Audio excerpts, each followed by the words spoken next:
प्यार कई चीजों से बच सकता है, लेकिन अपर्याप्त होने के निरंतर डर से नहीं, इस एहसास से नहीं कि तुम किसी और की सामान्य चीजों के साथ बने रहने की कोशिश में डूब रहे हो। ऋषि पुणे के एक मध्यम वर्गीय महाराष्ट्रियन परिवार से पला बढ़ा, जहां हर बिजली बिल का अध्ययन किया जाता था, हर खर्च पर नजर रखी जाती थी और हर विलासिता महीनों के लिए टाल दी जाती थी।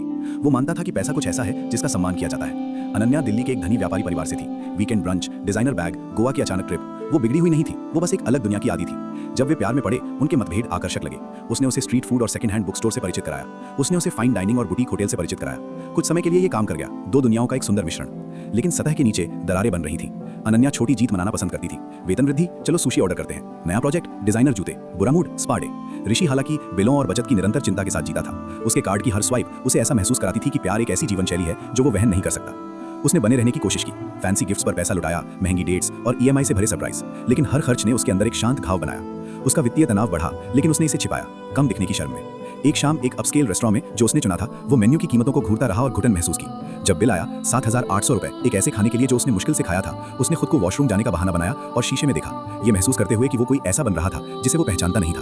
उस रात कार में उसने आखिरकार स्वीकार किया, मैं ये करते नहीं रह सकता, मुझे लग रहा है कि मैं डूब रहा हूँ। अनन्या अवाक रह गई, तुमने मुझे बस क्यों नहीं बताया? क्योंकि मैं नहीं चाहता था कि तुम मुझे छोटा समझो। उसकी आंखें नरम हो गईं, लेकिन कुछ और चमका, दया। और उसने उसे किसी भी चीज से ज्यादा चोट पहुंचाई। जो खामोशी उसके बाद आई, वो उन सभी चीजों से भारी थी जो उन्होंने कहने से बचाई थी। उसने देखा कि अब वो उसे कैसे देखती है, निर्णय के साथ नहीं बल्कि सहानुभूति के साथ। और उसे एहसास हुआ कि ये बदतर था। वो कोई ऐसा व्यक्ति नहीं बनना चाहता था जिसके लिए वो दयालुता से समायोजित हो। वो एक बराबरी का साथी बनना चाहता था, न कि डिजाइनर रेस्टोरेंट में एक दान का मामला। उन्होंने चीजों को ठीक करने की कोशिश की, बजट, डेट्स, बारी बारी से खर्च करना, लेकिन बेमेल पैसे के बारे में नहीं था, ये मूल्यों के बारे में था।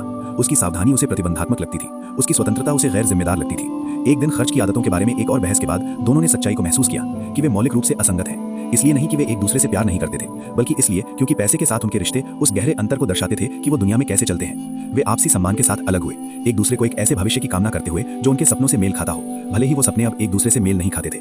ऋषि सावधानी पूर्वक बजट और नियोजित बचत की अपनी दुनिया में वापस चला गया। उसने उदासी के साथ राहत महसूस की, राहत कि वो अपर्याप्तता के भार के बिना फिर से सांस ले सकता है, उदासी कि प्यार काफी नहीं था। उसने सीखा कि वित्तीय अनुकूलता उथली नहीं है, ये शेयर्ड वैल्यूज, शेयर्ड स्ट्रेस और बराबरी की तरह महसूस करने के बारे में है। अनन्या ने अपनी जिंदगी जारी रखी।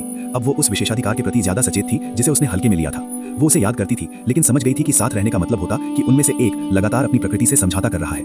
उसने सीखा कि एक दूसरे की वास्तविकताओं को समझे बिना प्यार एक ऐसी दूरी बनाता है जिसे कितने भी स्नेह से बंद नहीं किया जा सकता।